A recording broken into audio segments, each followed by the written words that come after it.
Davao! So yung chocolate sourdough, made po siya ng local po natin na Davao de Oro chocolate. Konting maasim, may konting parang floral, and then yung very subtle bitterness from the chocolate. For those na hindi pa nagtatry na gawing palaman ang sisig, you're missing a lot. I think isa sa mga proud si Chef Romel doon sa kanyang pastry na to is yung sorpresa daw sa loob. Nilalagay namin yung durian dun sa loob ng bread. Pangasinan! Napakalaking kasalanan nun kung hindi nila gagamitin yung very accessible at saka very fresh nilang ingredients sa kanilang menu. Bulacan! Andito tayo ngayon sa Sapang Kamatsili, dito mismo sa Paumbong, Bulacan. At eto, bagong harvest nila or bagong huli na alimango. Para naman makapagpatikim tayo ng simpleng dish dito sa mga kasama natin dito sa Sapang Kamatsili, pagluluto ko sila ng crab sotanghon. At Marikina! So ayun, nabalitaan ko na nandito daw si Chef. Taga rito tayo gala ako dito sa Marikina, kaya binisita ko. Ayan, syempre para matry natin tong wrap sa roleta. Wow! Grabe Chef, ang galing. Nasa syudad ka man o probinsya, Yan, talagang ba? Sarap. paniguradong swak sa panlasa mo ang food adventure na pagsasaluhan natin ngayong gabi. Cheers! Cheers! Sarap!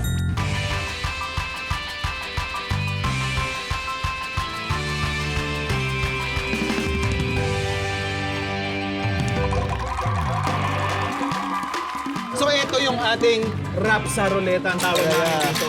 So basically, yung red natin na part is yung main produce. Okay. So meron tayo ditong fish, may seafoods tayo, may poultry rin, may pork, meron tayong beef, actually, Chicken, lahat, category yan. lahat. Oh. And yung yellow natin na part Kung paano lutuin. Yes, sir. Kelvin, can you help me determine kung ano yung ating lulutuin for today? Sige, dito na Yeah. lang sa bila. Any food allergies ba na meron ka?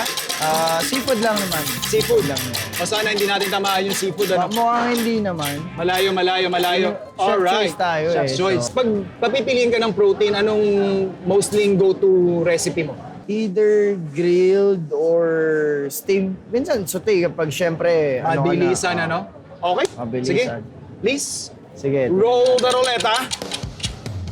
Bake Ayan. or roast. Bake or roast. Bake or roast. So, nako-curious lang ako ano yung ihanda mo sa amin Okay. ngayon.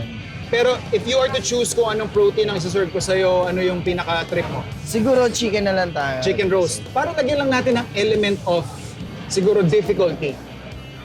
Gagamit lang tayo ng dalawang ingredients. Dalawang ingredients? Yung chicken mo na pinili, papartneran ko lang to ng sibuyas.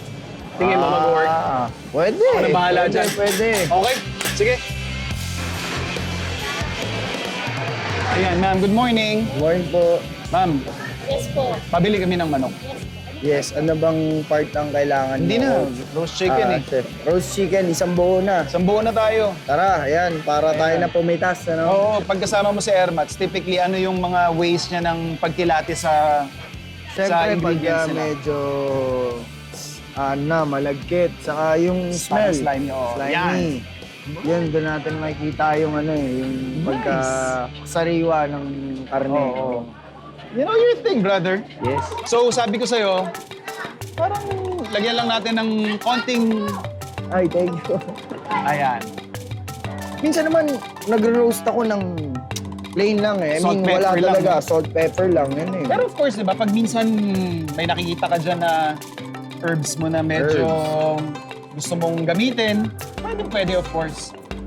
Kadalasan kasi, di ba, partner nito garlic. Yes. Garlic ang kadalasan. So, lagyan lang natin ng ibang approach by using onions lang. Onion. Kanina, tumapat ang wrap sa ruleta sa baked chicken combo. Na-level up ko yan sa paggamit lamang ng dalawang ingredients, sibuyas at manok. Pumatok naman kaya ito kay Sangre Adamus?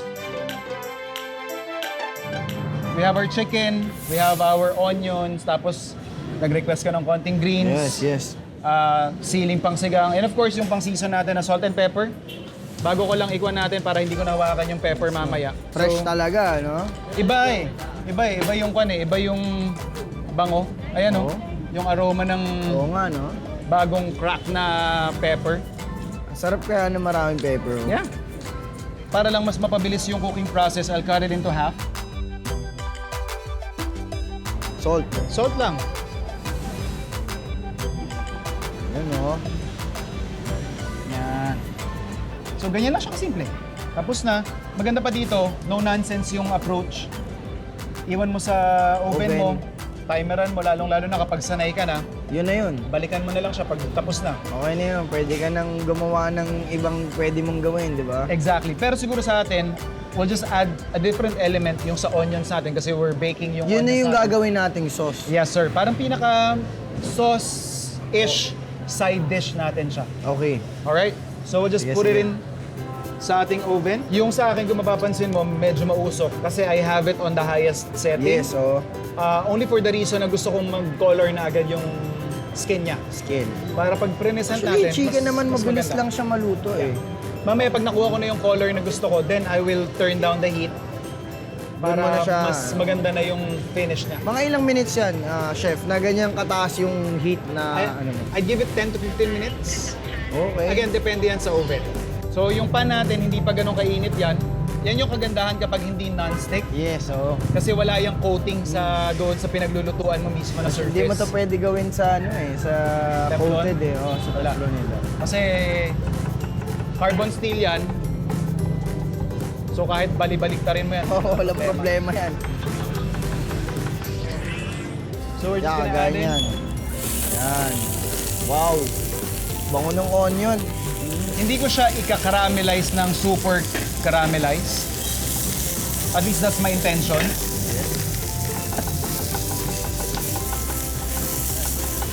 Para lang mas madali nating matanggal yung moisture.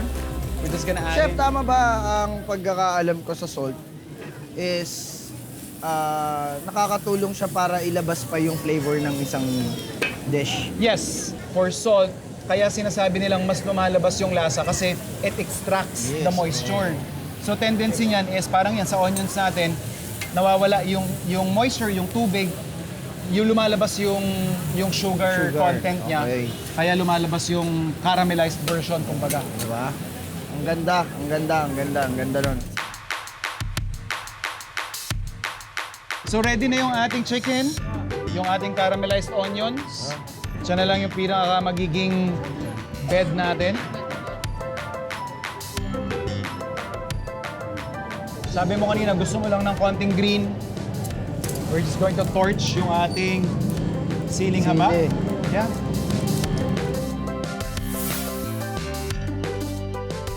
Ang ganda niya sa mata. Parang ang sarap agad kainin, ganun. Wow, nakita niyo naman, napaka-juicy ng ating manok. Tapos pag sinabayan mo pa yan ng caramelized onion, nako, Cheers! cheers! Mm-hmm. Sarap! Nagulat ako kasi hindi ko siya in-expect na lasang-lasa ko yung flavor ng chicken at saka yung mga ingredients na nilagay namin. Hindi siya sobrang alat. I mean, swak lang yung saltiness niya. Fairness. Wow! Grabe chef, ang galing.